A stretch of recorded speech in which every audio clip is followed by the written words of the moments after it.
Nah, I'd say her. I'd say that one move that has all. That's a multi-tool is way worse.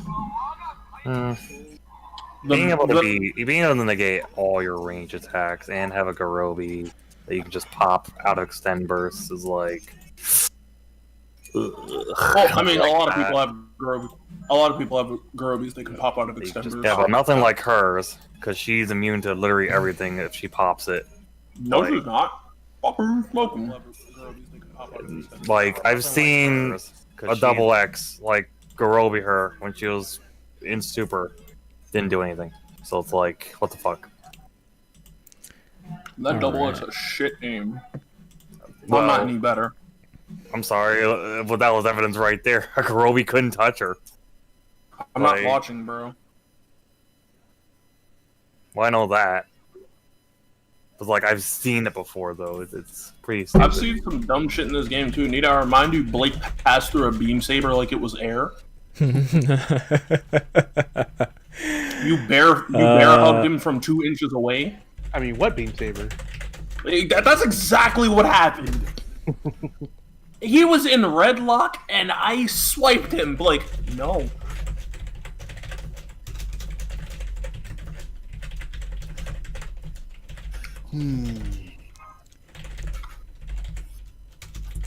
Oh, we're live, by the way. Oh, hi. Oh, shit. Okay. Hello. Hi. It's been a while. I said, Riku, what is this video? Why my man just get out and fold? Hey man, life crumbled around him, and he was like, "Well, I'm crumbling too." Blake, you need to look at this. Cause he just got out. No, I just saw. Nah, bro. Why he? He literally got out and decided to fold. Literally. All right, tweet is out. We might as well kick this off. It is that time. What's going on, guys? Your boys are back again for another episode of the. I was gonna say HPMP. This is I've been with Shadow Elite. I've been with Shadow Elite too long. Hold up. I'm about to kick you Hold up, bro. You know what I mean, bro. We here with the talk of the town. You're not gonna lie, the town's been on lockdown because of coronavirus, so we haven't been talking a whole lot. You know, that's Your aroma smells like corona. So we put you in a coma. That is new headcanon. Either way, though, guys, we are gonna go ahead and we don't really have topics for this week just because it's been so long. So there's so much to talk about. We're just gonna like pick something and just start talking with it. So I mean, something we can just talk about because it's been last episode was on May 13th. Paper Mario and the Origami King came out. Anyone pick that up? No. I have not. I was like, Riku, you haven't picked up anything on your Switch since you got it, right? Aside from Xenoblade. No, man. Yeah, I mean, I told you I was this. Xenoblade was the reason I picked up my Switch. Y'all thought I was playing. Would you say it was worth it Xenoblade. for like you bought a whole ass console for Xenoblade? You think Xenoblade was worth it enough to sell a console? That's wow. That's kind of wow. Kind of. Yeah, I would say so. Yeah, I would say so.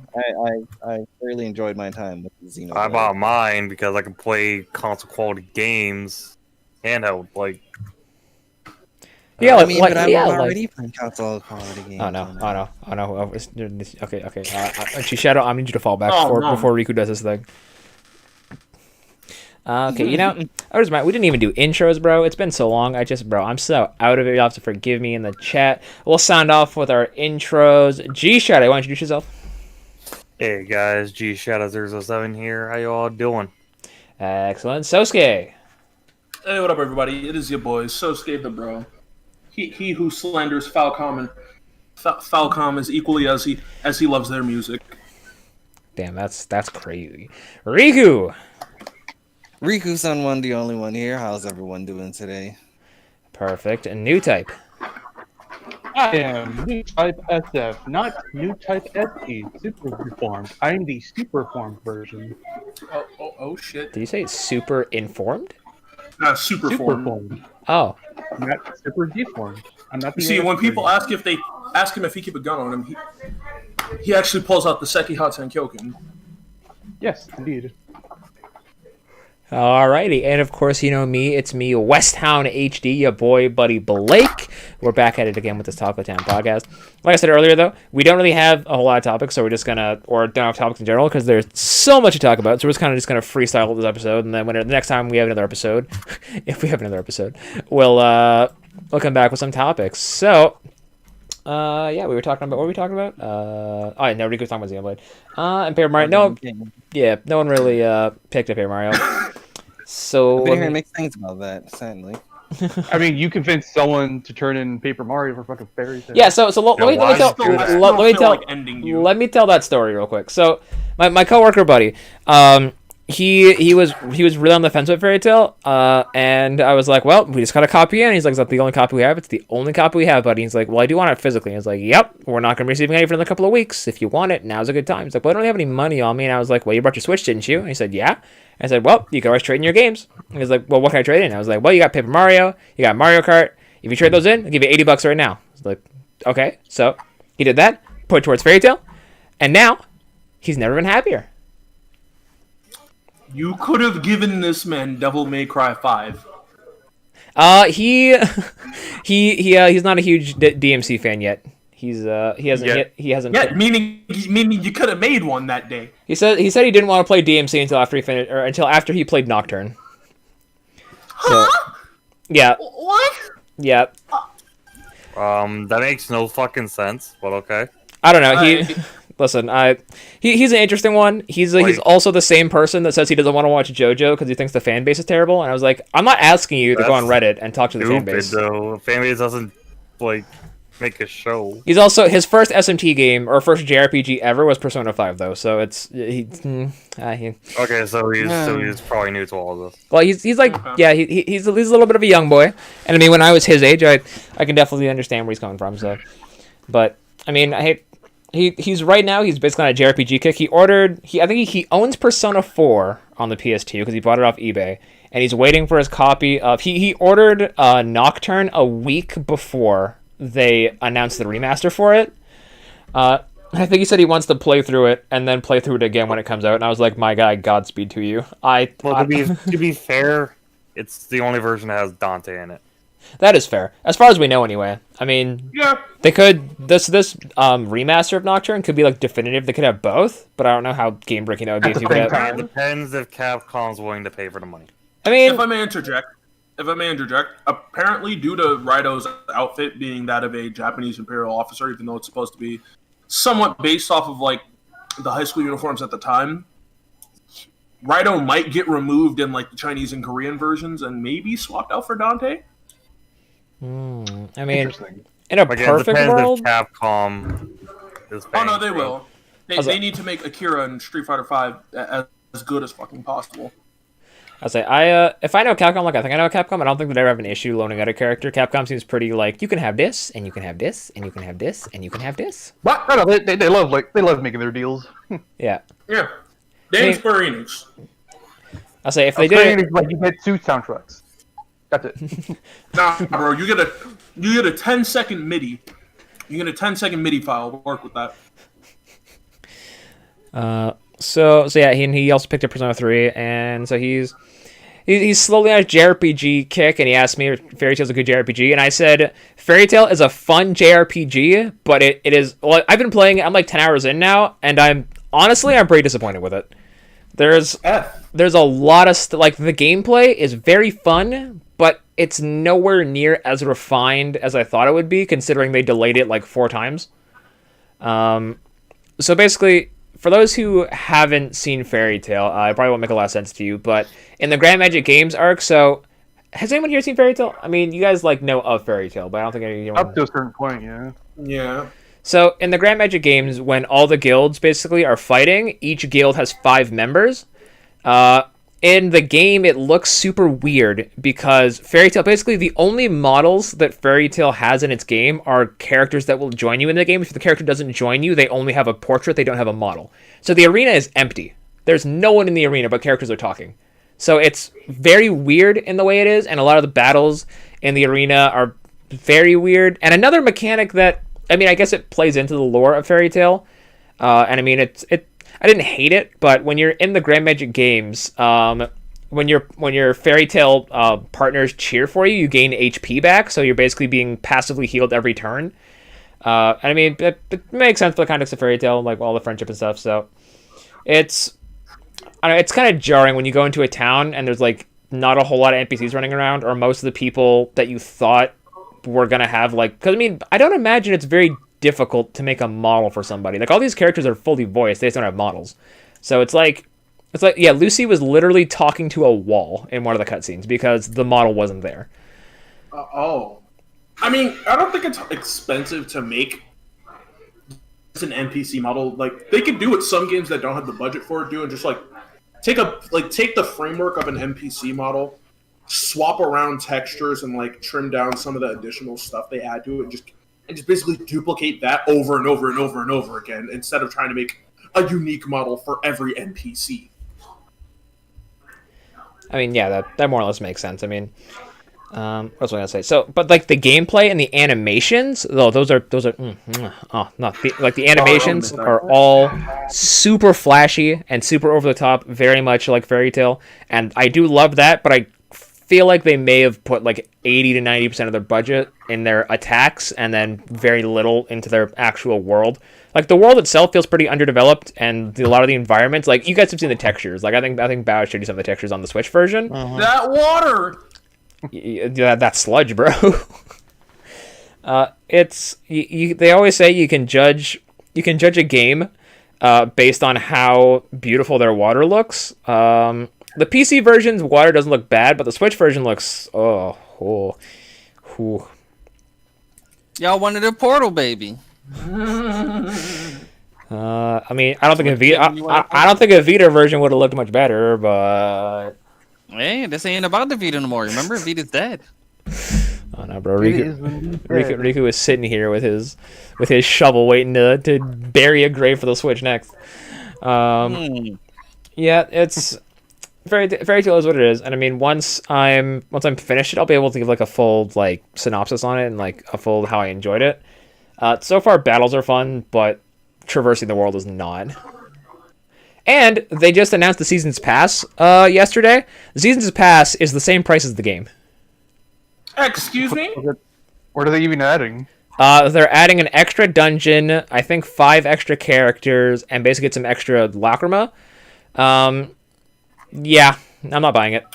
Wait, they're making you pay for real post-game content. Actually, yes, that's literally... As it is right now, I don't think the game has post-game. Unless they have, like, S-tier quests after that, or, like, super bosses, but... Yeah, no, there's an extra dungeon and 5 extra characters that I am pretty sure have models in the game. Yeah, Lizana, Elfman, who else? I know Lizana and Elfman are confirmed.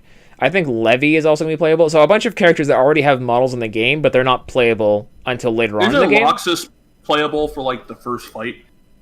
Yeah, you can play Loxus in the first fight, but he joins you after the Grand Magic Games, I believe. Okay. So he's in base game. Okay. But and there's also giving you a lot of like bikini costumes and stuff, so you know, like typical horny stuff. Yes. Overall, when I saw, because I bought the digital deluxe edition, thinking that like it would be all inclusive, but they're like, no. Just Koei Tecmo in general, I'm not a huge fan of their DLC practices, honestly. When it's cosmetic things like costumes, sure, do what you want. I'm not gonna buy it. I miss unlockable costumes being in-game over, actually having to pay for them. See, a good example, and I'm fairly certain this is because it's Nintendo, but Hyrule Warriors Definitive Edition, you know how many, or no, even just the regular edition, because Hyrule Warriors never made you pay for costumes, to the best of my knowledge. All their costumes were bundled in a package that came with something else, like a character or a map. Like, the cosmetics were never sold separately. That's nice marketing. This is Koei Tecmo. You want to see a titty bounce? That's $10. Like, need I remind you that all the DLC for Dead or Alive on PC is like over $1,000? Yeah, what's up with that? Yeah. It's just costumes. I think like 4 out of the 1,000, out of like hundreds or 500 of costumes are like the costume packs are licensed. There's the Attack on Titan base one. There's the Blaze Blue ones. The Attack on Titan one comes with a stage and that's it. But there's the Attack on Titan, the Blaze Blue, the Ruby, and the I can't remember what the last one is. Oh god, I'm drawing a blank. But the point being, there's like 4 licensed sets, and then the rest of it is just unique shit that they made themselves.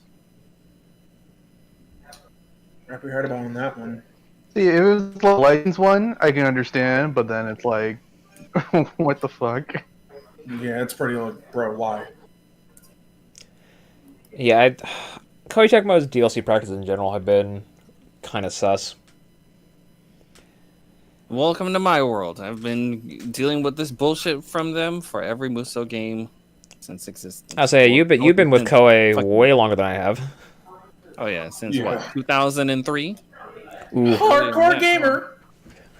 Hey. Hey. That's where I got the name Riku-san from. I've been in these Koei streets. I got not much to add, so I'll be right back. Alrighty. So G shows away. So Koei, so it's the PS3 era. Koei's like, wait. There's a thing called DLC. We can charge more after a game is out for real. Damn son. Yeah, they went overboard with that shit, man. I say because the DLC for Gundam Dynasty Warriors 3 and 4, or 3 and Reborn rather, was also a little spooky. I think it was like $8 or $10 for like a suit, like for a character. Ew. Or I bought the Crossbone X1, or was it the X2? No, it's the one that Kincaid has, the X1, yeah. And that ran me like $11 Canadian, and I was like, that's And Koei Tecmo always releases multiple editions of games normally as well. Yep, that's what they were doing before DLC. Okay, I actually pulled up Dead or Alive 5 last round. All the DLC together costs $1,155.85. Jeez. That's some EA shit. I don't even think EA is that bad. Like in comparison to that. Fucking bundles for like a single expansion, it's like $20, and it doesn't even that much. It's crazy. Yep. But I'm not surprised. It's fucking Koei. I wonder if they didn't do that for like the Nintendo ones, because Nintendo was like, we know what you're known for. No, We don't do that here. we don't do that What are you here. talking about for like the Hyrule Warriors and whatnot? How much did they have any DLC for the original Hyrule Warriors? Yeah, the original Hyrule Warriors had the Master. Actually, let me look it up, because I know the original. Actually, yeah. Then again, actually, Hyrule Warriors Wii U DLC. They had let's see here.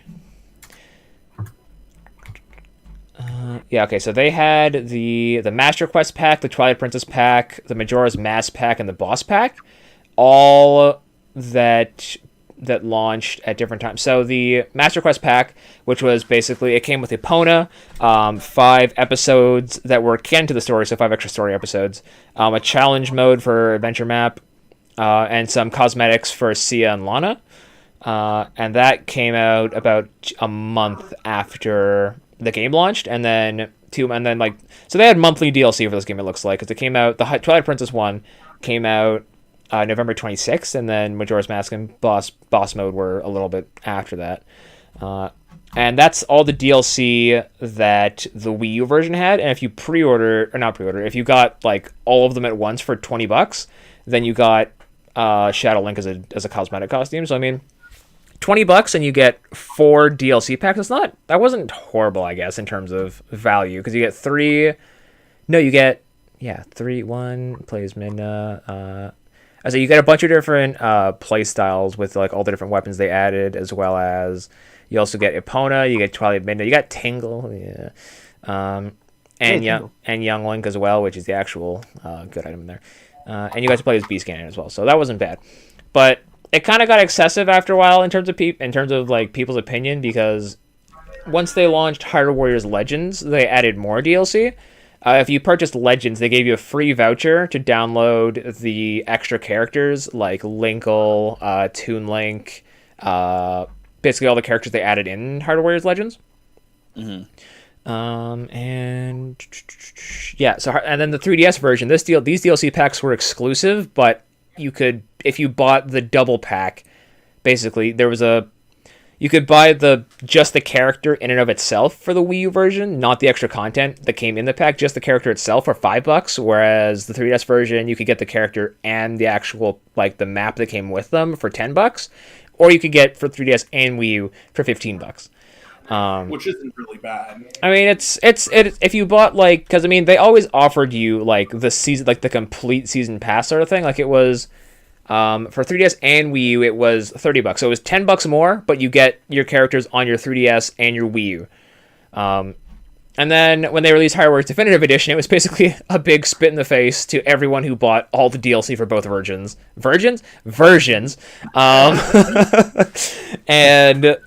But honestly, I think Definitive Edition is probably the best version of the game, hands down. But no, yeah, it wasn't. Say Fire Emblem Warriors DLC was way worse. They're not gonna talk about that right now. But yeah. So in short, Koei Tecmo's DLC is kind of weird. little suspect, little scummy there. Yeah. Let's say, what do you guys want to talk about now? I'd say we can talk about Gundam if you guys want to. Sure. Okay. Need to talk about Gundam for a second. All right, no, you haven't played Maxi, never mind. We talk about Gundam for a second. I played the beta. He played the free 99 version. The best version. Mobile Suit Gundam Maxi Busan finally came out, and the game is very fun. Very fun. It is. I would say it's my third favorite game this year now. So I enjoy all of the new mobile suits that have been added to this one.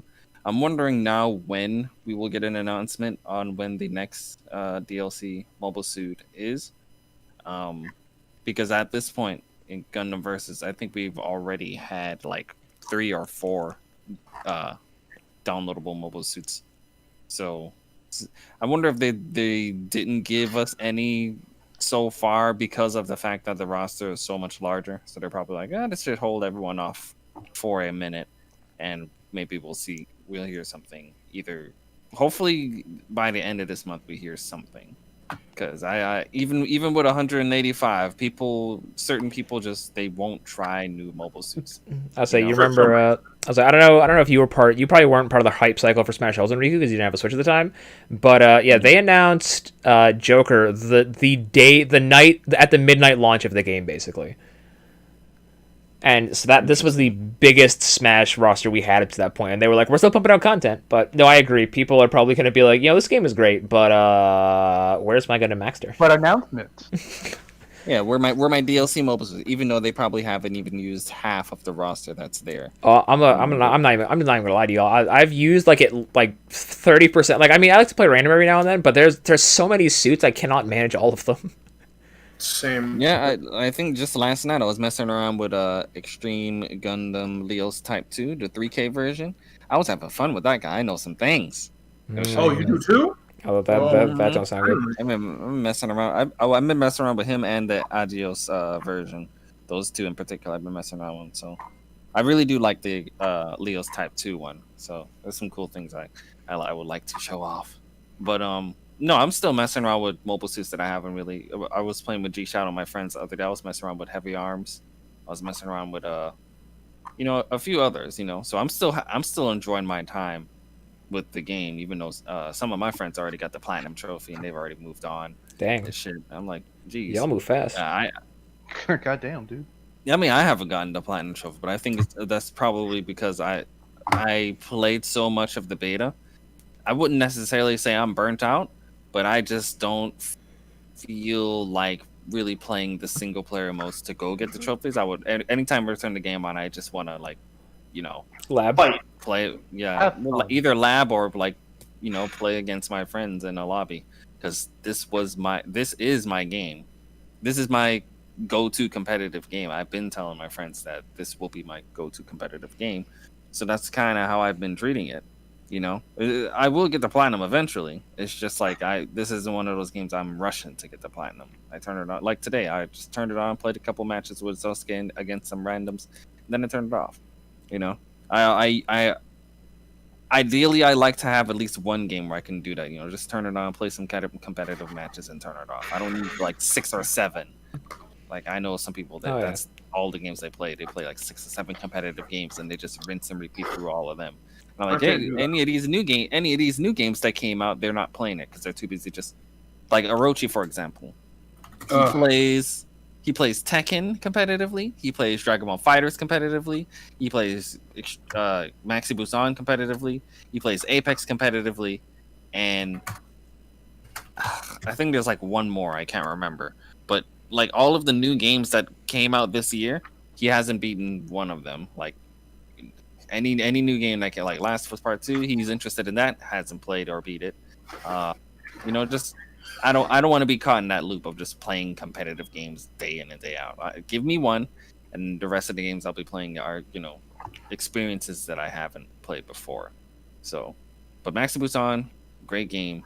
I think in regards to the games that came prior to it, I would have to rate this around the same as Full Boost, with the one that came out on PS3. So there's Extreme versus Full Boost, then there's Gundam versus, and then there's Maxi Boost on, at least, you know, in regards to what we got.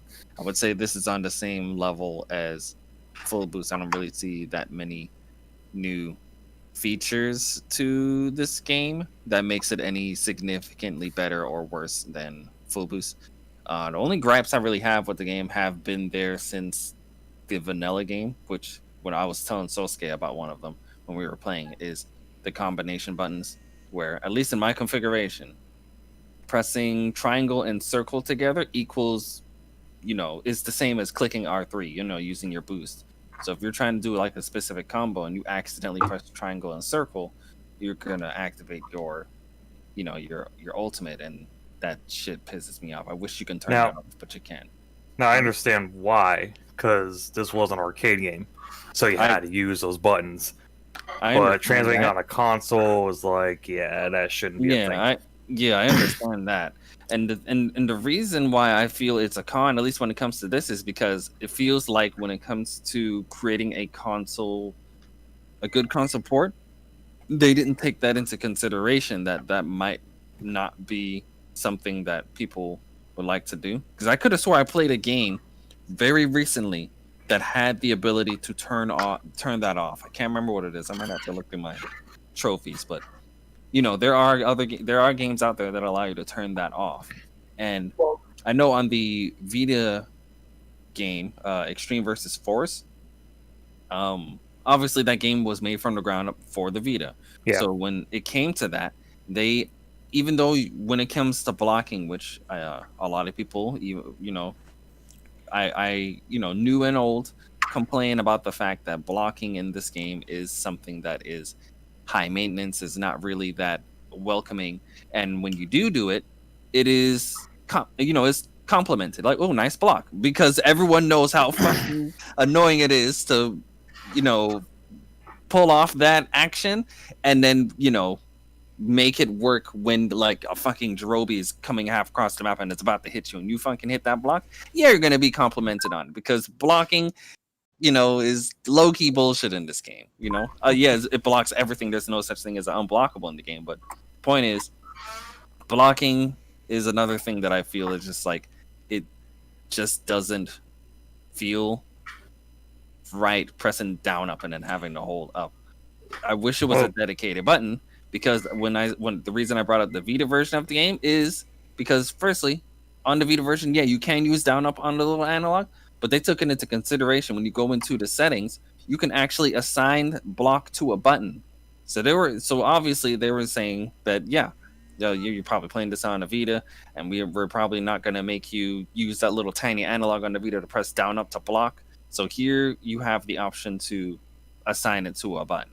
You know, they were thinking about the people that were playing it on something that isn't an arcade stick, and they should have did the same thing when it came to, you know, people playing on gamepad. You know, here's a simple fix. How about not have the L1 button be the fucking stupid comm feature and that be the block button? Yeah, when you're when back in the day when I was creating the configuration that I have and recommend to people, there are 2 buttons in like all of the buttons that you can assign shit to. There are 2 buttons left for you to just, either make a, make it a button that already exists. So you have 2 buttons being the same thing, or you just have a button that doesn't do anything. As far as I know, in this default configuration, and I think in mine as well, L3 does nothing. L3 does absolutely nothing. When you look into your button settings and you look at L3, it's blank. So why couldn't that be the block, So it's just like, you obviously still have buttons that aren't being used, yet you won't give us this action that you gave us in the previous game. So that was just like one of my other gripes about the game. And then obviously the last thing is just the single player is fun and cool and whatnot, but that AI can be dumb as fucking donkey dick sometimes. Then it gets killed a lot. I'm looking at the controls in Extreme versus Force right now, Riku, and there's definitely like a manual input for blocking. So it's just like, I feel like, why isn't that a thing? Yeah, it's something that you have to actually assign to a button, because by default it's not assigned to a button. But when you look at when you look at the control configurations, you see that it is an option to be assigned as a button. Sadly, I couldn't assign it to a button because the Vita didn't really have that many buttons to choose from jump. So I was just like, block as an actual action that I can assign to a button, but I don't have enough buttons on my Vita to fucking assign it to. So it just felt like a waste. So I'm like, damn it, you guys actually gave me the option here, and I can't even fucking use it, But going back to the AI and Maxi Busan, like in regards to Maxi Boost missions in particular, they can really fuck you over, because there are certain missions where they're like, oh, this entire mission you can't get hit. So if your fucking teammate is dumb enough to accidentally fucking shoot a Jirobi at you, guess what? You failed the mission. So I'm just like, ugh, those type of things. You have to change it. Then you have to change the commands to evade only, and now you're basically just getting jumped, because all they're doing is flying around, not getting hit. But I appreciate that they made branch battles online. I don't know if that was in previous games, but that is absolutely key in this game. Yeah, branch battles were online in Gundam Versus, I think. No, that was Survivor mode. You're right. Yeah, you're right. Yeah, that was. I'm thinking about local. I'm thinking about Full Boost and Extreme versus Vanilla. That was local co-op that you could do branch battle. Yes, it is. It is great that is online. I was playing that with a friend. That is pretty fun. I still don't know how you're supposed to get to XZ or whatever. Oh, you're gonna have to ask my friend, because like I said, he got the platinum. So there's one trophy that's like view every ending, and Jisho and I are not entirely sure what that means, because we did all the branches and I didn't get the trophy, so I don't know if there's. I guess maybe you do have to do like the special branch in order to get the ending. Yeah, you did. Okay. I'll link you guys the because there was like a video that had for like the requirements you need to do all of that stuff. And apparently, I don't think in regards to getting some of those endings, you had to get a certain amount of score, and that requires like the player to basically kill everything. So if you're playing online, it's kind of like splitting the score between player 1 and player 2. So you're not necessarily reaching the score requirement to unlock a specific path or something like that. When I heard my friends talking about, they're trying to figure that out. Basically, in a nutshell, if you're trying to get some of those endings, you're gonna have to play that single player, and then you're gonna have to change the CPU to evade only, so they don't shoot and take some of your points. So it's just like it's a lot of weird things that you got to do to get some of the micromanagement. Yeah. I just wish the AI was better in terms of like your partner AI, because like when you're fighting AI, bro, they really be gunning you down. Good luck trying to melee them too. Yeah, man. there you go, bro. They rainbow dodge everything. The AI is sometimes smarter than a human. They will do shit that I don't think even pro players would do. So it's like, geez. Yeah, it's crazy. So it's very odd but no, the game's great. I definitely can see myself playing this as long as there are people here to play. I'd be down. I guess I can talk about the game a little bit. Yeah, go for it. Yeah. I like the game. I like it a hell of a lot more than Gun vs. PS4. Better roster. Better, arguably better netcode. And I do like the solo stuff more. Not much else I can really say other than, some suits are kind of ridiculous in this game. Like, Double X, for example, should not have 700 health It's for a the shit it 20, can do. it's a 20 HP difference. I mean, it's still pretty beefy for a suit like that. Leave my man X. Double X alone. X1 has some of the stupidest assists I've ever seen in the game. X1? Yeah, Crossbone X1. Oh, Crossbone. I Is it- thought you meant Gundam X1. Never mind. Keep going. Had me lost too. I'm like, I'm like, I- are we talking about the same satellite boy? A lot of X's. If I'm saying X1, X2, X3, that I'm referring to the Crossbone units. Don't forget I say- X0 and X13. Oh, I guess yeah. There's the X1, X2, and X3, and then for Gundam it's like Gundam Double X. So I guess okay, that makes sense now. I really like how there's a lot of things you gotta like focus on. You gotta focus on your boost gauge. You gotta focus on the ammo in your sub count or your main weapon. You got when to burst, the perfect time to burst. It's a very technical game, and I think that's why I like it a lot. For an arena brawler, it's definitely a lot better than some of the others out there, especially Jump like Force. Jump Force. I think it's better than J-Star's Victory. whoa! That game is actually pretty damn solid. It's I actually never got a chance but to I play, think the game's better than J-Stars. that one. It's pretty good. I'd say like Maxi Boost is definitely a step up from it, but like if you don't like mecha anime, like if you're not a Gundam fan, I say just play J-Stars instead. I say J-Stars. So does it play like Gundam Versus, or is it just an arena fighter? Different. It has some things like how the dashing feels, like input based attacks, but like it feels like they also mixed a bit of Storm in there as well. Okay, so it's kind of like Ninja Storm Jump Force style arena fights. Yeah, Okay. with weird Gundam dashing Interesting. Okay, that was a PS3 game, yeah. and PS4. Oh, it's on PS4. Is it still on the PSN? I think so. I can actually check right now. I just turned on my PS4. I say I remember the first time I saw J-Stars was because I was watching To Love Ru, and I found out they put Lala in that game as a support, and I was like, wait, this game's got Naruto and Luffy and Ichigo and Lala? They got Lala in here? My ecchi anime is among these really strength boys. Okay, hold up.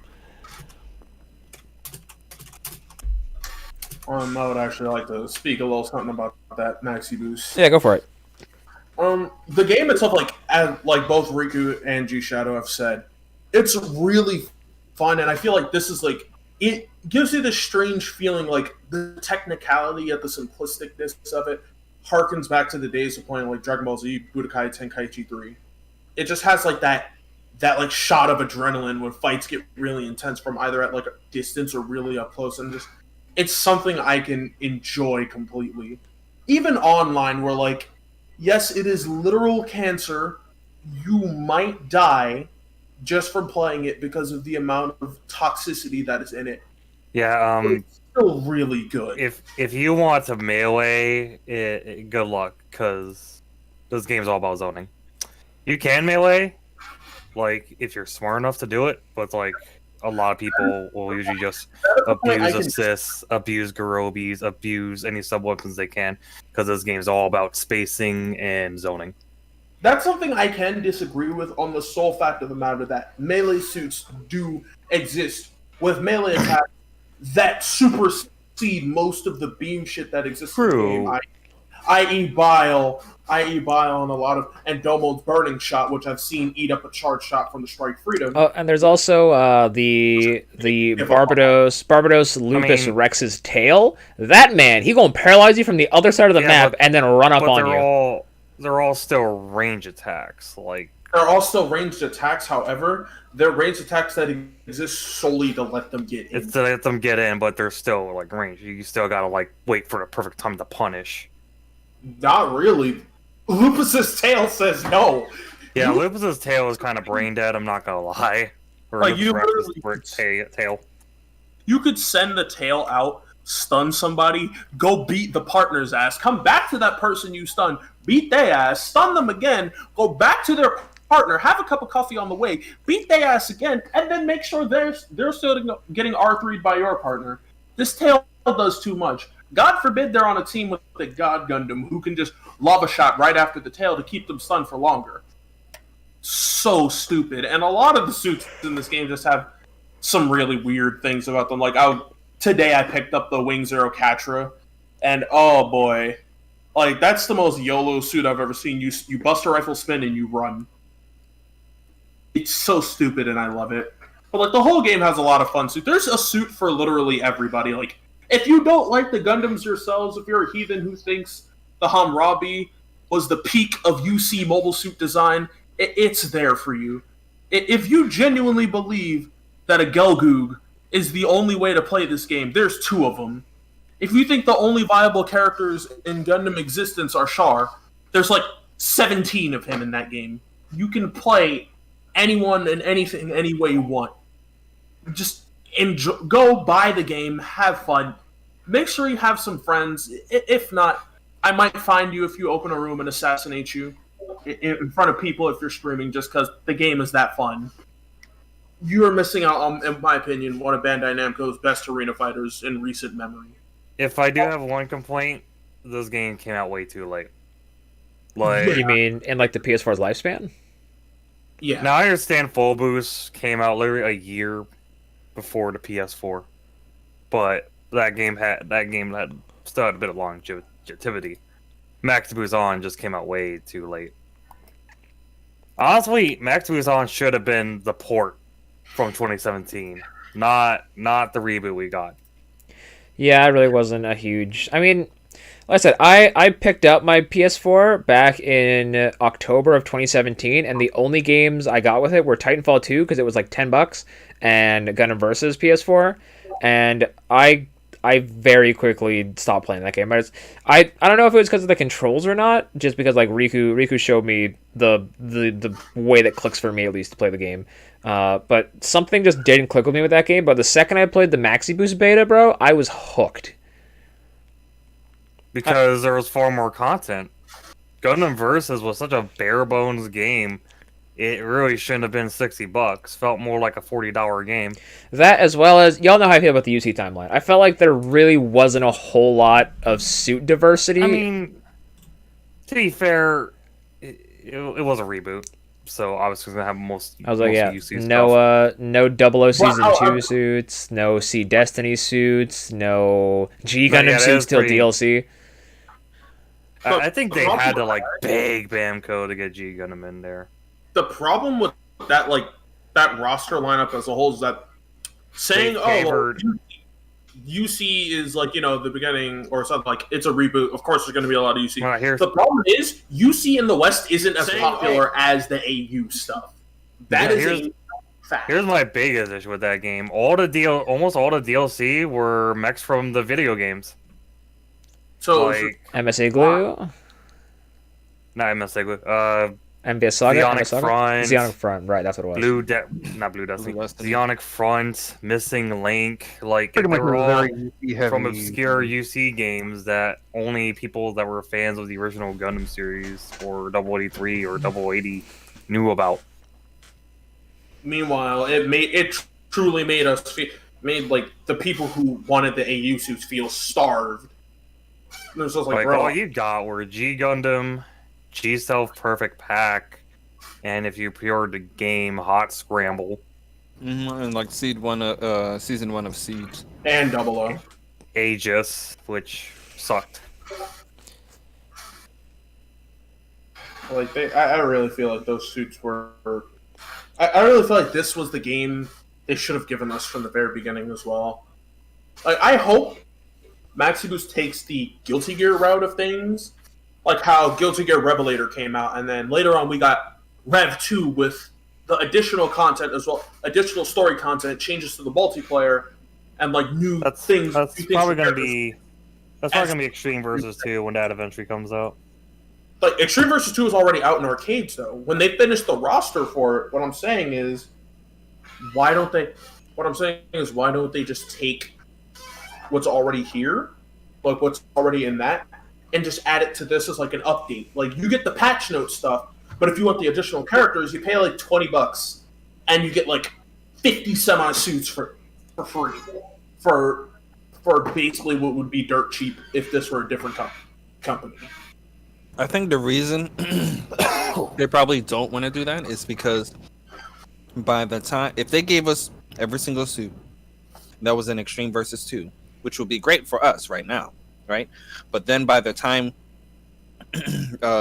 Japan moves on to the next Gundam versus Gundam game, and Extreme Versus 2 is considered old, and then they're like, okay, it's time to move Extreme Versus 2 over to consoles, because, you know, that's what we've been doing.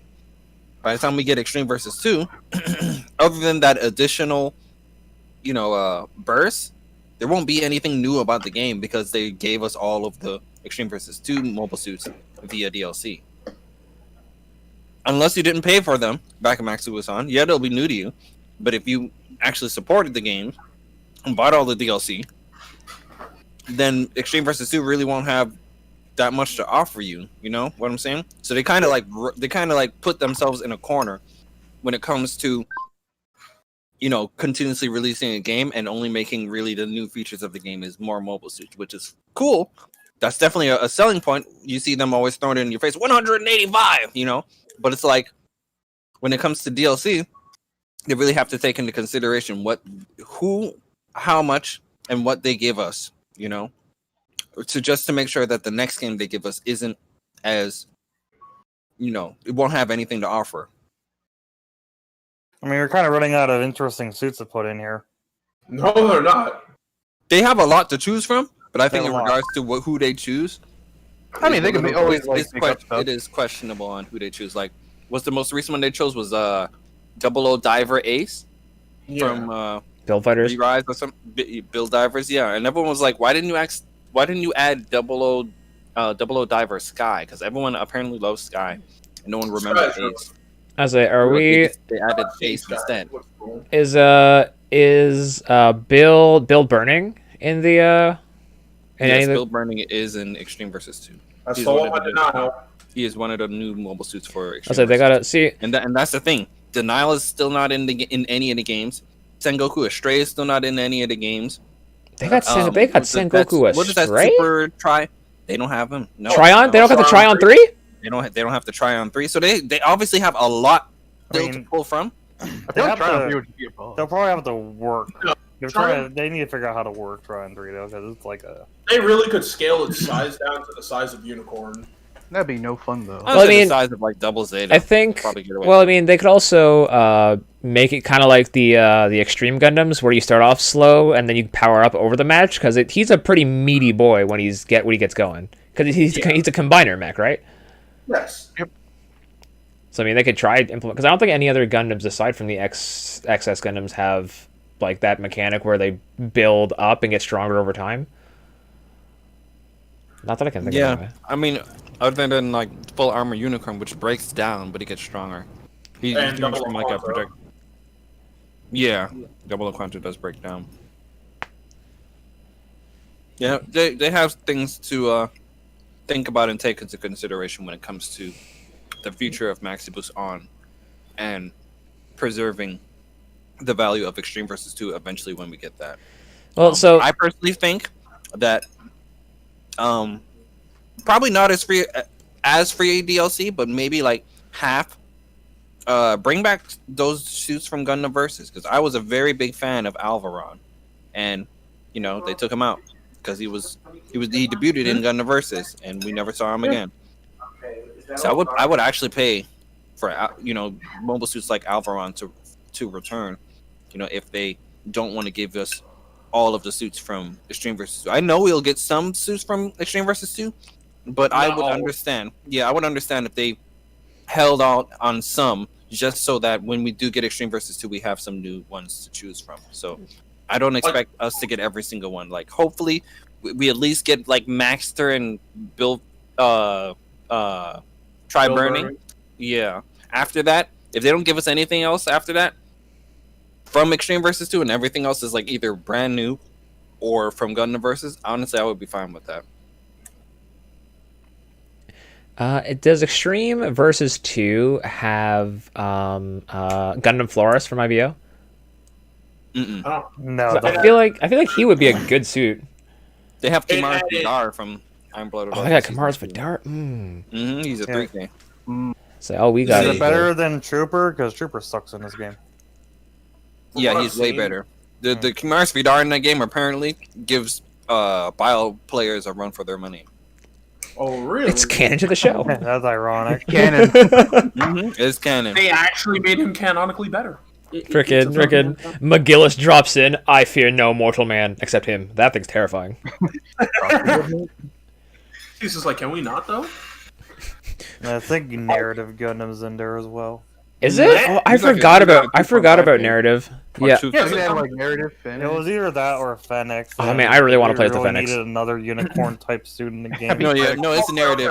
They have the Phoenix Gundam as an assist for narrative. That's Like- dirty. Oh. That's dirty. Like, The when you Fennec do is so your- much when you do your better. Well, now, Yeah, now, when you now, do your man. R3, when you do your R3 with narrative, he like summons Phoenix and kind of like they kind of like hold hands and they like throw like this. Yo, Moonlight they butterfly gave him wave the back. Crom treatment in Smash 4. That's messed up.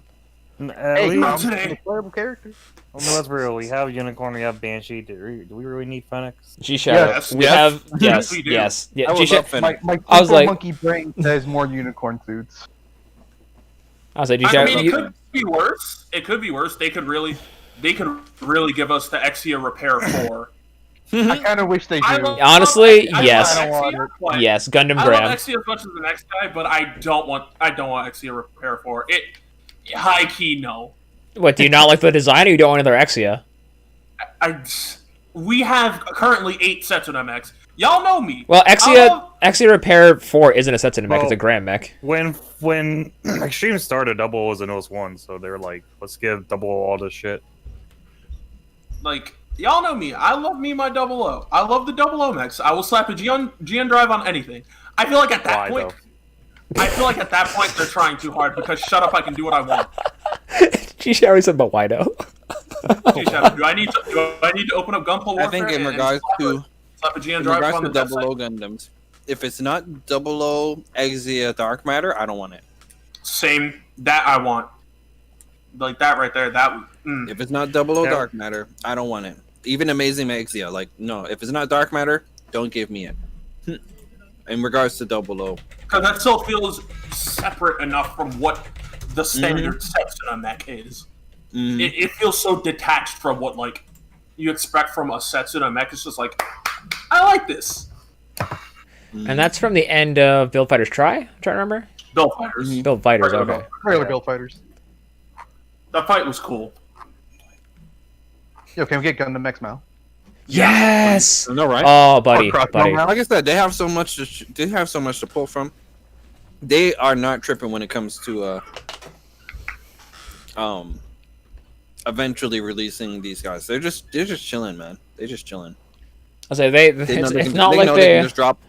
They know they can just drop whatever one of these mobile suits on YouTube, and the whole internet is just gonna explode. They finally added it. I remember when they finally added Noble. I was flipping out. Like, where's Rose and Bolt?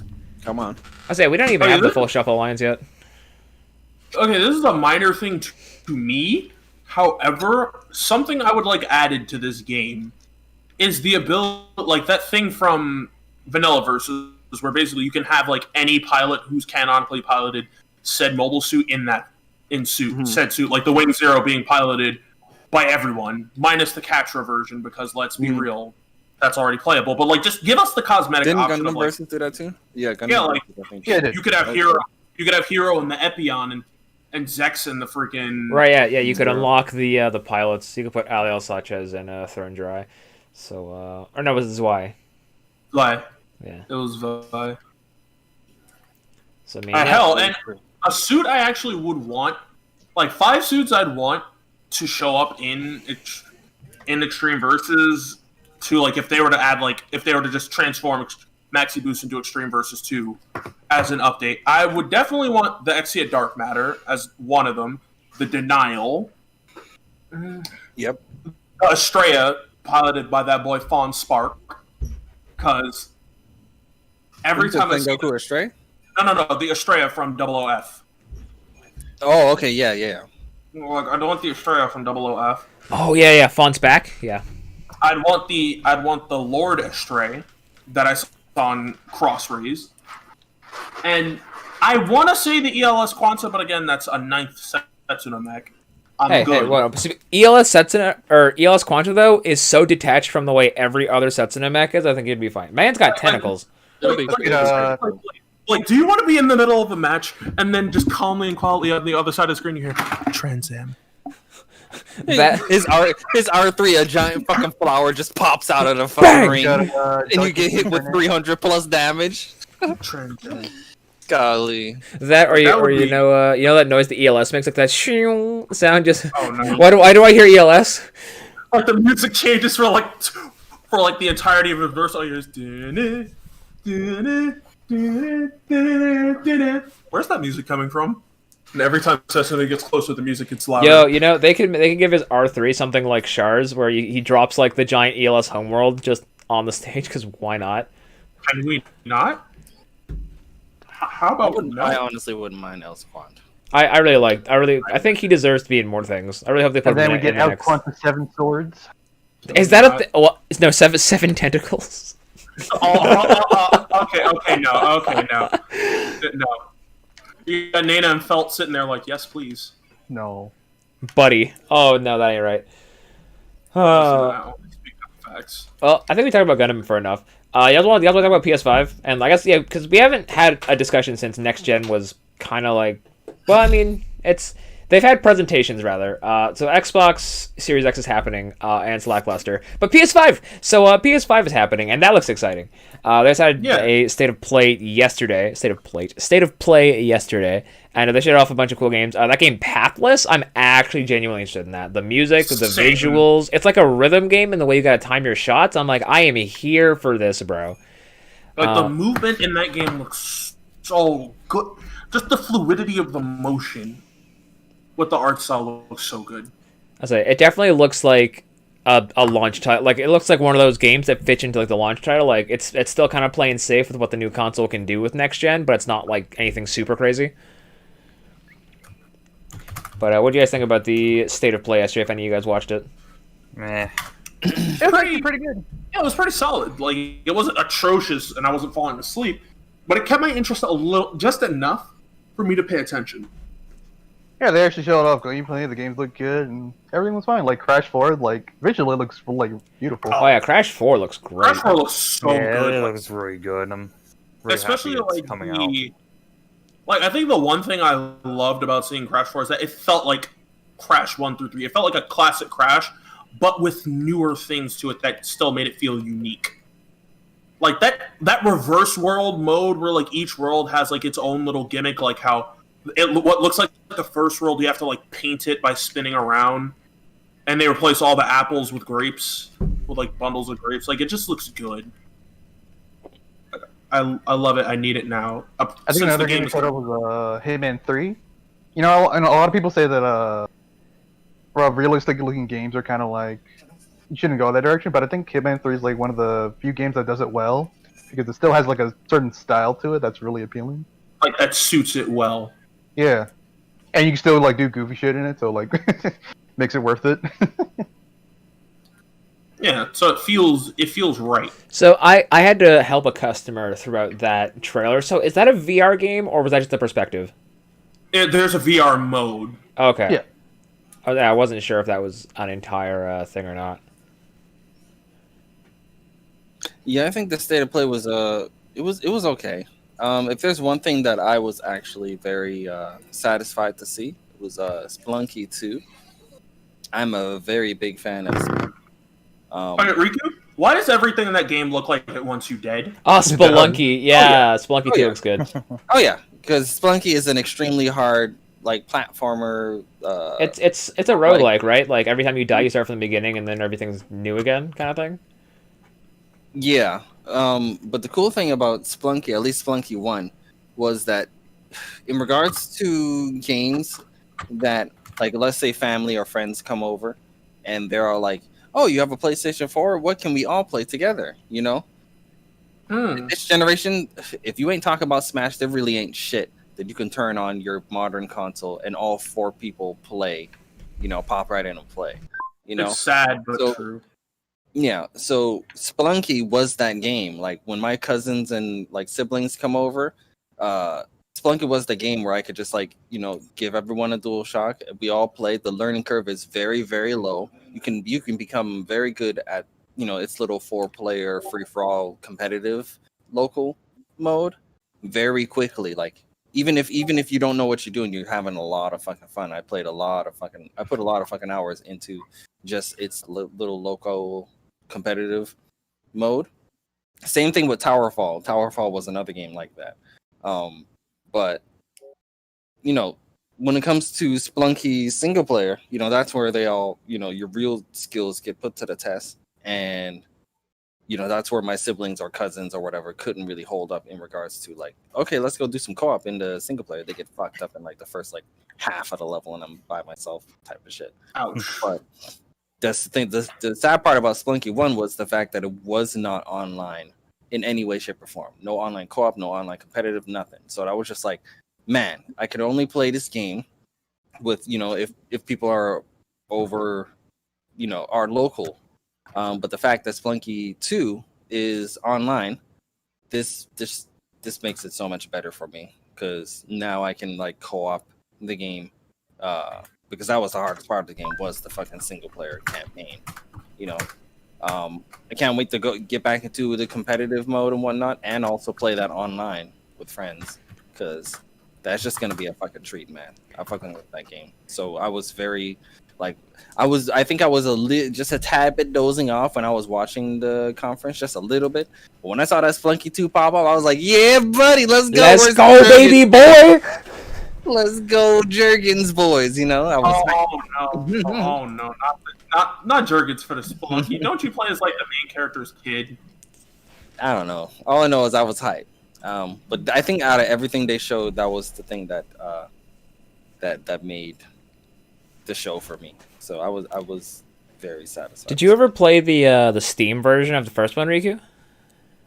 Like the PC port? I didn't. I played Splunky on PS4. I Oh, also okay. played Curve, which that's a completely different game, but very, very similar.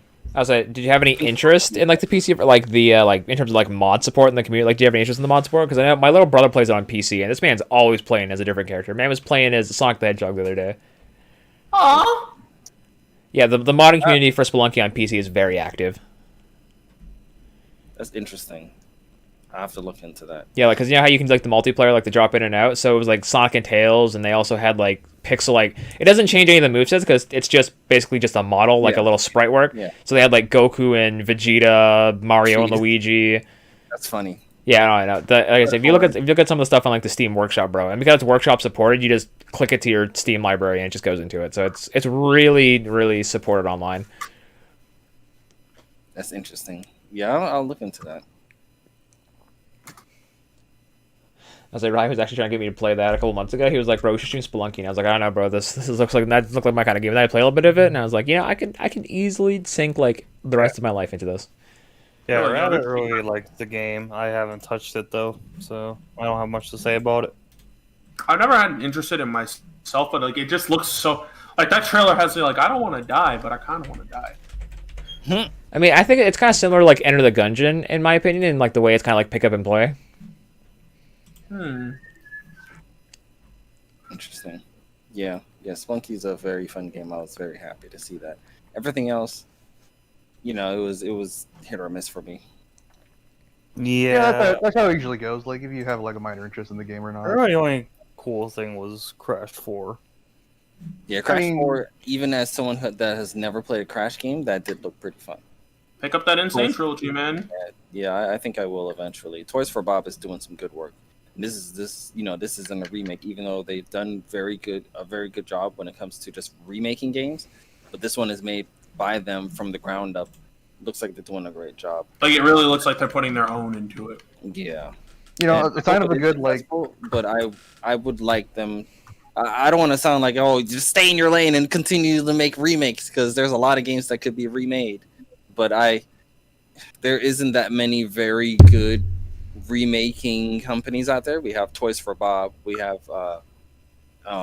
Oh, sweet. what's the people that's doing the Demon Souls one. I forgot their name. Blue Point. We have Blue Point, and then we have another one. People that did I can't remember. There was like 3 main ones. So it's cool that they're making they're out there making a successor to the trilogy and whatnot. But I hope in the future they do make more remakes of very good classic games. I hope they don't just continue to make, like, stuff that isn't remakes, because it's a lot of stuff that could be remade, and they're very good at it. Actually, just got some news, apparently. Sega emphasizes PC Steam, to be specific, and console ports after Persona 4 Golden's success, talking with platform holders for new games. Ooh. So you're saying Persona 3 for Steam? I would like that. Please, just start porting things. I mean, I don't think everything needs to be ported, but those special little gems, do it. I mean, I think if it's not easily accessible on if it's not easily accessible in general, then I'd say port it. Like, for example, Persona 1 and 2, they're probably due for a port of some sort. Yeah, I think those would be pretty easy to port, or at least a remaster. I like a remaster of it. They deserve a remaster. The games themselves are very archaic in their structure. And I know you've probably heard that from every single person who has played both Persona 1 and 2. And I played it myself. But you understand, New Type. Yeah. There's a lot of things they can do to definitely update it a lot. Because they do feel like, oh god, this is something somebody actually made. Fuck, bro. Wasn't ready for it myself, but I am now. Oh yeah, they also showed off. So, in between this podcast and last podcast, I went through and platinumed Spider-Man PS4, played through all the DLC. DLC wasn't great, and I think the DLC is a bit of a cash grab, but that's neither here nor there. I did really enjoy the base game, and I put so many hours into it, thoroughly enjoyed it. When I saw the Miles Morales trailer for PS5, I was like, I squeed. Just a little bit. It looks really good. I'm looking very forward to that game. I think Insomniac is literally sitting on gold here. I'm very excited to pick it up. In between Miles Morales, Horizon Zero Dawn 2, and Pathless, I may have to get a PS5 the day it comes out. We'll have to see. But I also finished Horizon Zero Dawn, and that ending, I have many... Oh, you finally finished it? I finally finished it, yeah. I finished it 2 weeks ago. That ending. Pretty good ending. And it was a nice plot review. Oh, it was... See, I don't want to say what I was going to say because it's not politically correct for this time and point with the state of the world. But don't trust... Don't trust people. Let's say people. I'm going to say people. Don't trust people. Yeah. Don't trust people. I was like... I really don't want to say what I was... It's fine. Let's just say... I'll just say, in the words of Riku-san, some of these niggas ain't loyal. So, that's all I'm gonna say. And I cannot wait to play the next game in the series. And just aesthetically, it looks great as well. I'm excited for PS5. I am as well. I think the only thing that's really excited me for in regards to PlayStation 5 titles is Ratchet and Clank. Oh, I forgot about that. Yeah. Look at all this. What did this man say? Look at all this ray tracing. Yeah, I know, right? It really isn't something that hypes me up, but I haven't had a really good full blown. Is it me, or are they kind of slowly reviving old PlayStation classics? You think, It does you feel think they're like going to give us a new Spyro game? Like I a think- new I think- Spyro? No, yeah, I think they will. I'd say I'd love for them I to believe remake something the GameCube and Wii games in the Reignite engine. Was it not Year of the Dragon? Dawn of the They Dragon. probably won't remake those, but they'll probably definitely make a new game. They'll make a new game borrowing concepts from those. And not like fucking Skylanders. No. or something like Skylanders is that. dead in the water, bro. I remember when I saw Skylander, I was like, this looks like an interesting idea. Then I went to stay with my uncle and my cousin down in and I saw my little cousin for like a summer in Virginia. I played this game, I'm like, wow, this is kind of, wow. Somebody actually paid money for this. Although those collectibles must be worth a lot by now. Probably. See, I'll give them that much. I never got heavy into Skylanders because I didn't care enough about any of the characters to buy the figures for them to play it. But Amiibos, let me tell y'all how Sakurai has had my wallet since day one. All right, I was like, oh, cool little Nintendo action figures that actually like do things in video games. Like, I think out of all my Amiibos, my favorite set is the Fire Emblem series because Fire Emblem games always have really good Amiibo support. Like in Fire Emblem Fates, you could summon them to join you, and they were ridiculously broken. In Shadows of Valentia, you could also summon them to basically fight for you for like 2 or 3 turns. And I remember there was this one stage where they have 3 dragons like attacking you, and you can't do anything. You can't do a whole lot because no one has excuse me. No, at this point you're supposed to have Seraphim magic. But my mage, I was on the other side of the map, and I was like, this is a problem. She's not going to be able to get over here. So what I ended up doing was I summoned Marth, and he had the Falchion, and he one-shot all of them. So it's literally just pay to win DLC. It's Not not- exactly it's- because no. you don't need it. I was like, no, you don't need it at all. And it's not DLC in the sense you can't have it unless you have the figure. Hmm. And people will call that DLC, but it's still not. I say, if anything, Amiibo support is by no means necessary. It's just a cool nod to people that have it. It's like, oh, hey, you have it? Congratulations. It's not like they wall off parts of the game if you don't have it. And in Fire Emblem Three Houses, when I tapped them all live on stream, they give you, for each Fire Emblem Amiibo, like for Robin, they give you ID Purpose. Lucina gives you Conquest of Blaze. Like, they give you all the classic Fire Emblem music, and that's something you can't get without them. But if you don't have the Amiibos, then it's not like it's game breaking. But it's really nice to have. Oh, that's kind of cool. It rewards being a Fire Emblem fan. I just don't like when it promotes degeneracy when we pop this amiibo in to like one shot a really hard boss. You know, that's just. Yeah, say most games don't. I mean, like, as you could argue that if you have the Young Link amiibo in Breath of the Wild, you can get the Fierce Deity set, and then you basically become a god. But it's, like I said, it's all up to the player's choice at the end of the day.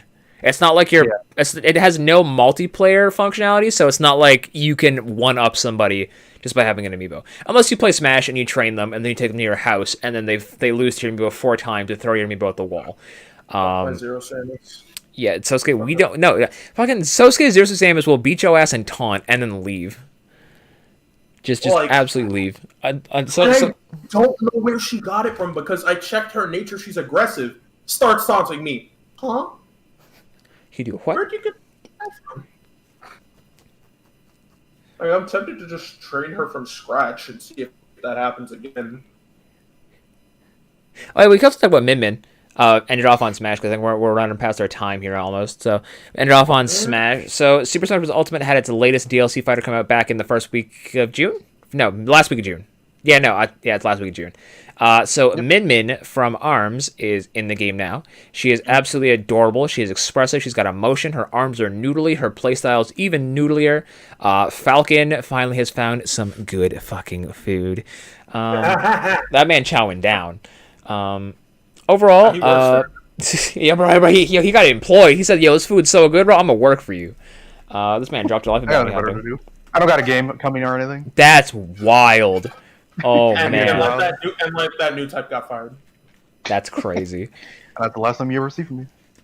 I'll say, personally, I played Min Min for like the first week, as you do. And the first week, I was like, "Oh, this character's great. My new favorite character. I love her. She's great." After the week wore off, I was like, "Yo, this character kind of ass."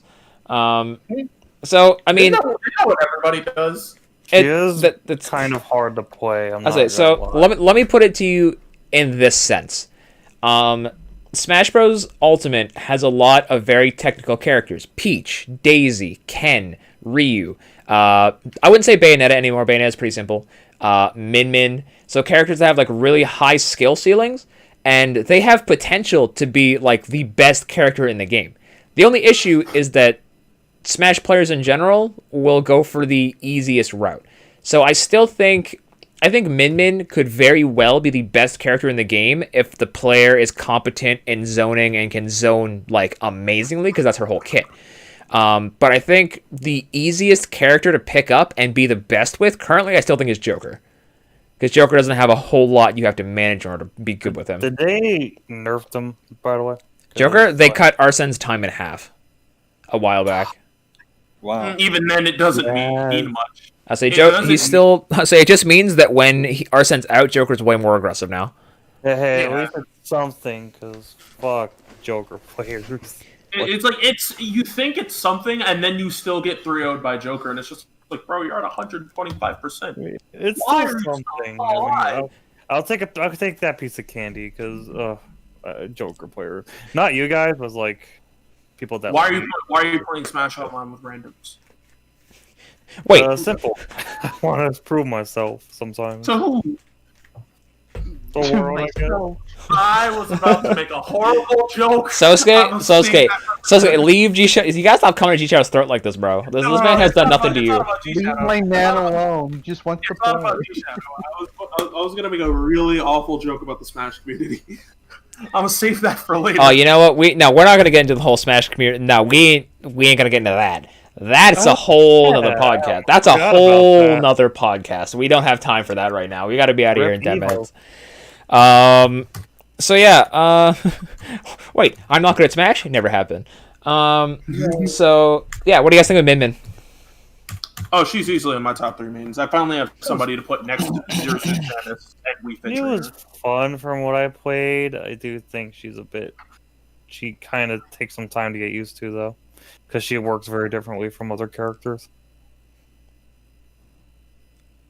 That's what you guys wanted, right? You wanted different characters.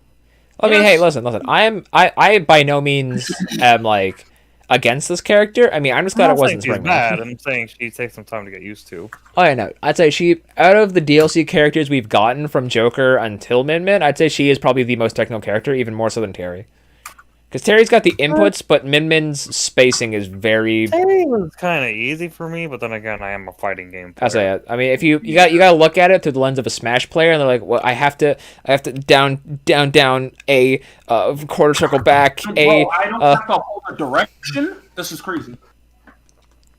Yeah, I mean, I guess you could say Hero is also kind of technical but Hero's also kind of more RNG than anything.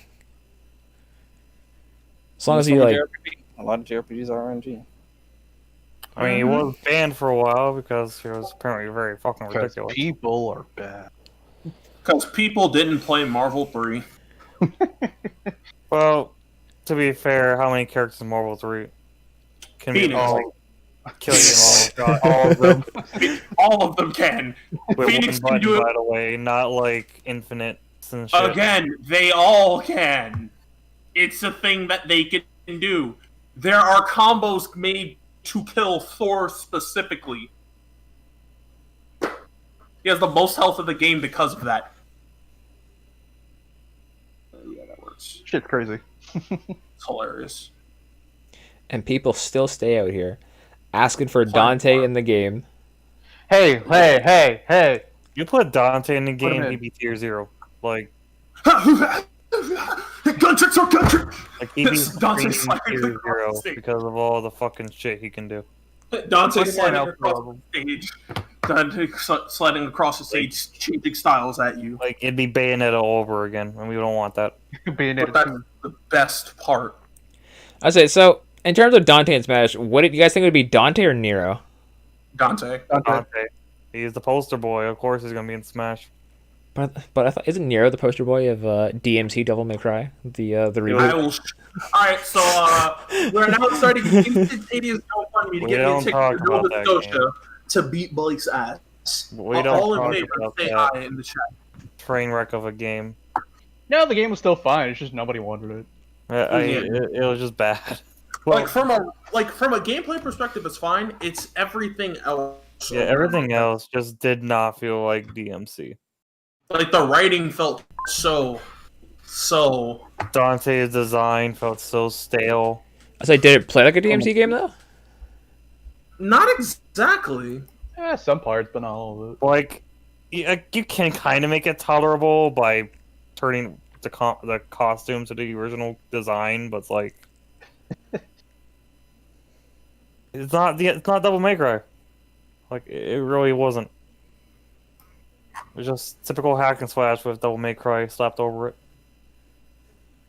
And let's not forget that Dante in that game looked like a meth addict. Jeez. I mean, to be fair, you can at least change his costume. At least they gave us that option. Like, he looks so awkward in that game. I still hate that one line in that game. When, like, there's a scene in Devil May Cry where, like, he's at a hellish version of a carnival, and like a boardwalk carnival, and basically a white wig just happens to fly by and land on his head perfectly. He stops and looks in a mirror and goes, "Never in a million years," and he tosses the wig off. I was like, did they really just? Oh, you. And like 10 DLCs later, all of his skins have the fucking hair on. The white hair, and it's just like, are you serious? Y'all really did that. Talk about hypocritical. For real. So anyway, if you think Dante would be bad, imagine if they put it in Virgil. Oh. Scum. Now I'm motivated. You are not worthy as my opponent. Judgment Nut. Is it that time? I mean, in Marvel 3, Virgil's projectile was a full screen multi-hitting slash. So imagine that, but in Smash. Oh, you're at the edge of the screen. Virgil steps to the edge of the stage. Now you're dead. Judgment cut. Scum. Like, Oh, yeah. ugh. Put Dante in Smash. That's all I want. I don't care. Same. All right. I think we've more or less talked about. I'm trying to say there's so much to talk about. I would like to talk about one more thing. Go on. Okay, what is it? Go by Ghost of Tsushima. That game. Oh, right, Tsushima. That's what I was gonna mention. Like, that's probably become my second favorite Sucker Punch game behind Sly 2. Like, it's really good. Ghost of Tsushima is a very good game. I do agree with him that you should definitely at least give it a try. Yes.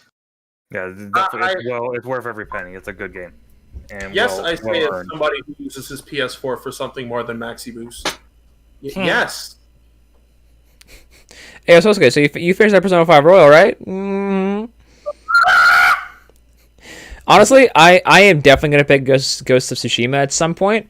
Just probably not anytime soon because I've got so much to play. I also started playing Cold Steel, which I'll have to talk about another time. Riku with the Dragons at every stream. Yeah, boy. So I'm fairly confident that Tsushima is going to be backwards compatible on PS5, possibly even enhanced. So I may just wait until later on when it goes on sale and then play it on my PS5, depending on if the PS5 comes out like anytime soon. It won't. It won't. Yeah, you're right. But no, I have so much interest in that game. It looks so good. It's pretty. I like samurais. I'm with the movements. I am mad. I keep seeing people getting that clip of that guy getting juggled. Oh, by the arrows, bro. Ooh. Bro, I'm like, why is he getting Tekken comboed in a samurai game? Hey, Somebody explain this to me. I can definitely explain it to you. Oh lord. So like, how did he not die? Was it just the mechanic of the game, or what? So what happens is there are locations in the game that you're not supposed to go to as of yet, and if you even get close to that garrison, you will be shot down aggressively by arrows from off screen. You have no clue where they're coming from. They just hit you.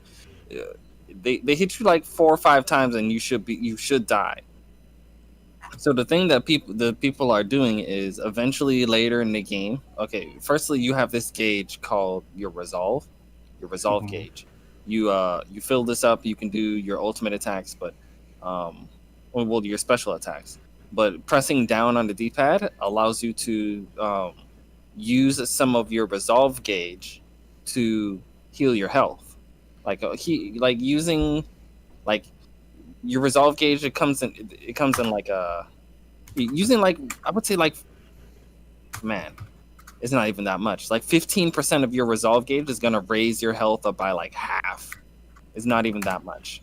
Mhm. But the point is, when you have a shit ton of resolve, there is like these charms that you can get that you can equip to your character. One of them is for I know there's an armor and there's an accessory for it that allows the player to build up a lot of resolve if they continuously get hit. So basically, it just makes you unkillable, unless you get wombled by arrows or something. Oh, that's what they're doing in the clip. So they would run into this garrison that says that they are not allowed there. They would jump into the sky, and that's when the arrows see them in the sky and start to shoot them. But before they reach 0 health, they're continuously hitting down on the D-pad to use their resolve to bring their health back up. And the arrows are supposed to kill you in like 4 hits. So now that your health is continuously going back up, the arrows are like this. The player's not dead. Continuously hit him with arrows until he dies. So it's continuously hitting the player with arrows as you see him get juggled into the sky.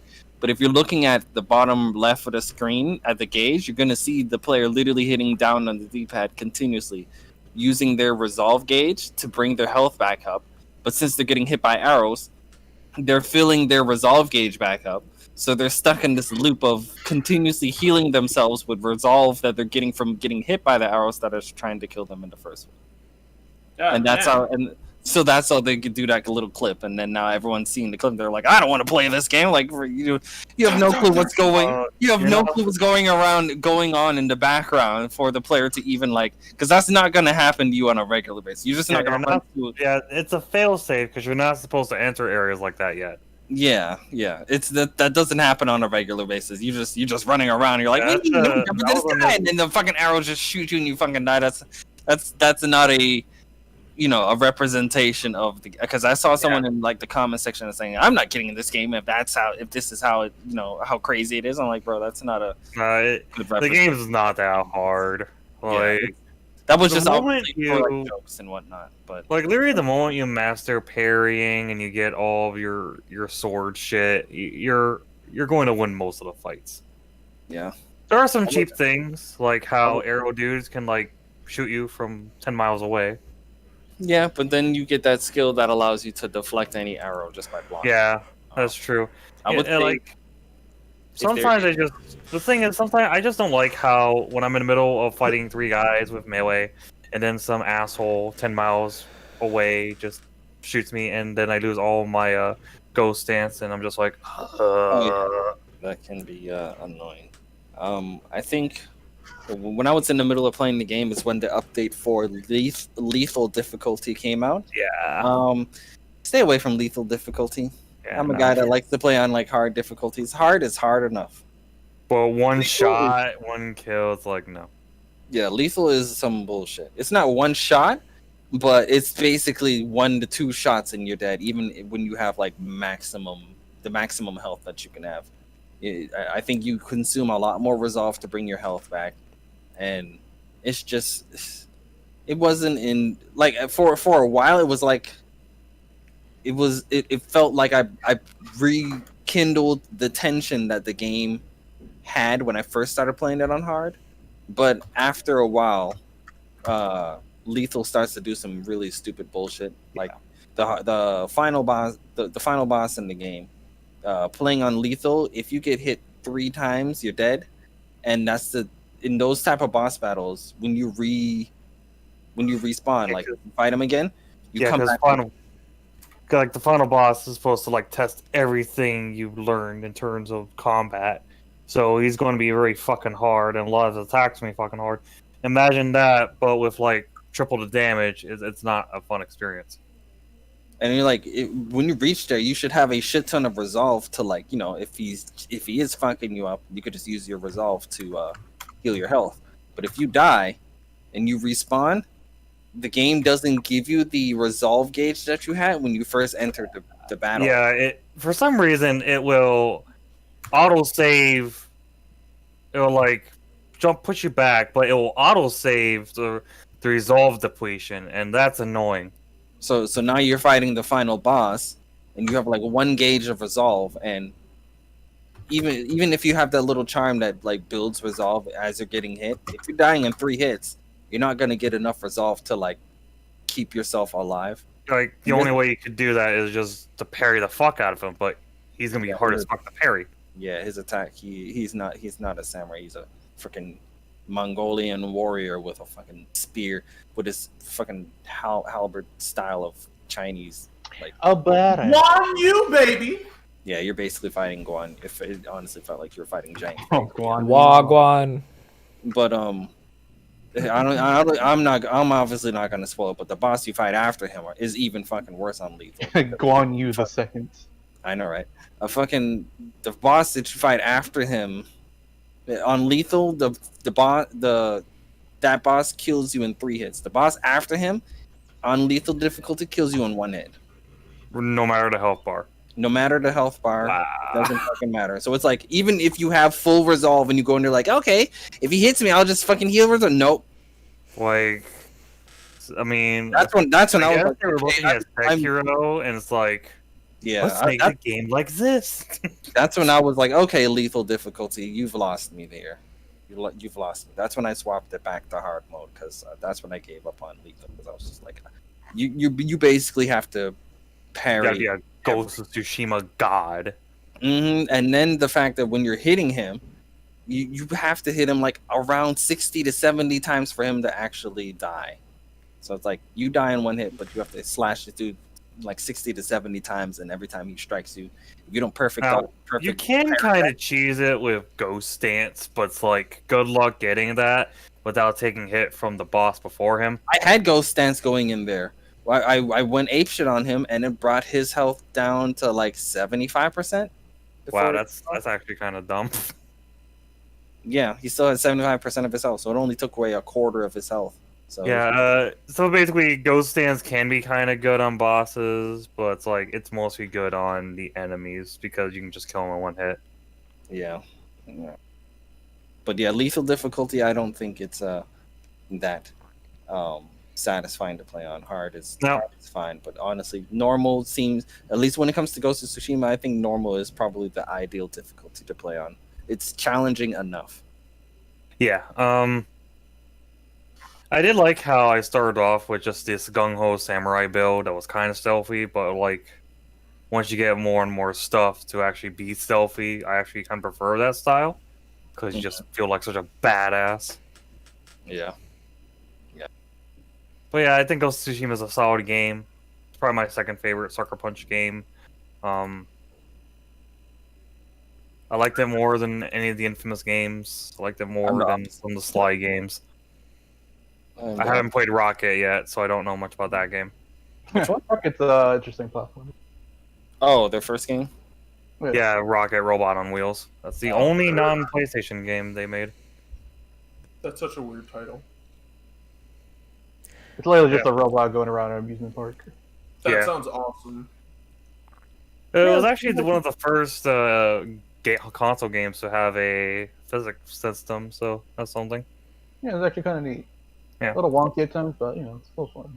Yeah, it's a really good game. Well, it's like an interesting game at least. I actually have the ROM for it, but I only touched like the first level. Well, what? We do not endorse piracy here. Well, it's like a rare Yo, game. Pirate Shadow 7? That's crazy. I mean, it's like a rare ass game. It's like, what I else don't know what you're talking about. Yo, y'all really out here letting this man pirate things? You know what? We're going to go ahead and get up out of here before G-Shout just outs everyone. So we're going to call it a stream for today. Wrap up the episode. A big thank you to everyone that came out. We'll do some outros here, starting with Sosuke. Where can they find you at? You can find me on Twitter at RSUSosuke. I always retweet or post something interesting or weird for y'all who enjoy it. And you can find me on Twitch at Sosuke the Wandering Gamer. I'm mentally back back in action. I feel like I can go back to streaming, so I might actually stream some Xenogears or maybe even some Persona 4. Who knows? We will find out eventually. I will see y'all there. On to the next one. G Shadow, where can they find you at? You can find me on GShadow007 on my YouTube channel. I have recently uploaded a review of Age, and it was a doozy. So if you want to watch it, go over there and watch it. It's a doozy. New type. You can find me at Revolving Dash Bunker on Twitter and Tumblr, and on the next episode of Top of the Town. Tumblr. I thought Tumblr was dead. Shh. No, it's still alive. New type is Tumblr. I am Tumblr. I run it. And Riku-san 1. Riku-san1, the only one. Find me on Riku-san1 on Twitter. And yeah, just slide through. Hit that follow. Get some nice Falcom Fire greatness. But peace out, people. All right, and this has been West High HD. We'll have another episode. We might try to make the podcast at minimum monthly, but we'll see how things go. Either way, a big shout out to everyone that tuned out, and I'll see y'all in the next one. Deuces. Later. Yeah.